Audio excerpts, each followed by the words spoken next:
Good morning, student. Today we solve revision test number 2. Question number 1 is explain the process of digestion in small intestine. तो digestion की process जो small intestine में होती है उसको केवल आपको यही लिखना है कि स्मॉल इंटेस्टाइन में क्या क्या डाइजेस्ट होता है और कैसे एब्जॉर्प्शन होता है, जो भी प्रोसेस होती है. तो इसका आंसर है small intestine the site of complete digestion of carbohydrate, protein and fat. तो स्मॉल इंटेस्टाइन में क्या होता है, कंप्लीट डाइजेशन होता है कार्बोहाइड्रेट, प्रोटीन और फैट्स का. स्मॉल इंटेस्टाइन की जो वॉल होती है उसमें कुछ ग्लैंड्स प्रेजेंट होती हैं जो इंटेस्टाइनल जूस प्रोड्यूस करती हैं, जिसकी वजह से फूड का कंप्लीट डाइजेशन हो पाता है. उसके अलावा स्मॉल इंटेस्टाइन को और हेल्प करते हैं लीवर और पैनक्रियाज.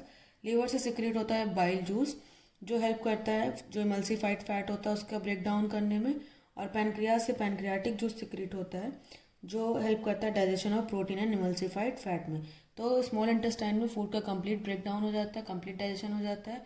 और यहीं पर क्या होता है, स्मॉल इंटेस्टाइन का काम एक और होता है एब्जॉर्प्शन ऑफ द न्यूट्रिएंट. तो जब फूड का कंप्लीट ब्रेक डाउन हो जाता है तो एब्जॉर्प्शन भी कहाँ पर होता है, small intestine. Question number 2 is in a single cell organism diffusion is sufficient to meet all their requirements of the food, exchange of gases and removal of waste, but it is not in case of multicellular organism. Explain the reason for this same. तो single cell organism में diffusion sufficient होता है सारी requirement को complete करने के लिए, चाहे वो फूड हो या एक्सचेंज ऑफ गैसेस हो या रिमूवल ऑफ वेस्ट हो.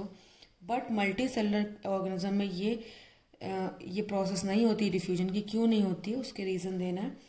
तो सिंगल सेल ऑर्गेनिज्म में क्या होता है, जो एंटायर सरफेस होती है वो इन्वायरमेंट के कांटेक्ट में रहती है, जिसकी वजह से क्या होता है उन्हें स्पेसिफिक ऑर्गन नहीं जो चाहिए होता कि फूड इनटेक करें, एक्सचेंज ऑफ गैसेस करें या फिर रिमूवल ऑफ वेस्ट करें. लेकिन मल्टी सेलुलर ऑर्गेनिज्म में क्या होता है, केवल स्किन की सेल्स जो होती हैं वो डायरेक्ट कांटेक्ट होती हैं इन्वायरमेंट के, जबकि ऑर्गन्स जो होते हैं वो डायरेक्ट कांटेक्ट में नहीं होते हैं. उसके अलावा डिफ्यूजन बहुत ही स्लो प्रोसेस है जो सेल की रिक्वायरमेंट को पूरा नहीं कर पाएगी, बहुत टाइम लगेगा उसको पूरा करने में. और डिफ्यूजन की वजह से जो ऑक्सीजन रिक्वायर्ड होती बॉडी को वो पूरी नहीं हो पाएगी. इसलिए जो डिफ्यूजन की प्रोसेस है वो सफिशिएंट होती for the single cell organism, लेकिन मल्टी सेलुलर ऑर्गेनिज्म के लिए सफिशिएंट नहीं होती. Question number 3, mention the 3 kinds of cell present in blood, right one function of each.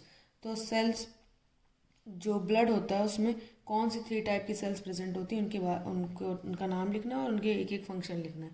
तो 3 तरह की सेल्स प्रेजेंट होती है ब्लड में, WBC, RBC and blood platelets. WBC जिसे हम बोलते हैं वाइट ब्लड सेल, इनका काम क्या होता है, बॉडी को डिजीज़ और इंजरी से बचाना या फिर इन्फेक्शन से बचाना. तो जब भी कोई ऑर्गेनिज्म या कोई माइक्रो ऑर्गेनिज्म बॉडी पर अटैक करता है तो उसको किल करने का काम WBC होता है, इन्फेक्शन को किल करने का काम भी WBC का होता है. क्वेश्चन और इसके सेकंड होते हैं इसमें RBC, जिसमें प्रेजेंट होता है हीमोग्लोबिन, जिसका काम होता है ऑक्सीजन को कैरी करना from lungs to the body cell and carbon dioxide को कैरी करना from body cells to the lungs. Third होती है ब्लड प्लेटलेट्स, जिनका काम होता है ब्लड क्लॉटिंग में. जब भी कोई चोट लग जाती है उसको ब्लड क्लॉट करने के लिए ब्लड प्लेटलेट्स का काम होता है. Question number 4 is draw well label diagram of front view of human heart. तो ह्यूमन हार्ट का जो फ्रंट व्यू है उसको ड्रॉ करना है विद द डायग्राम्स.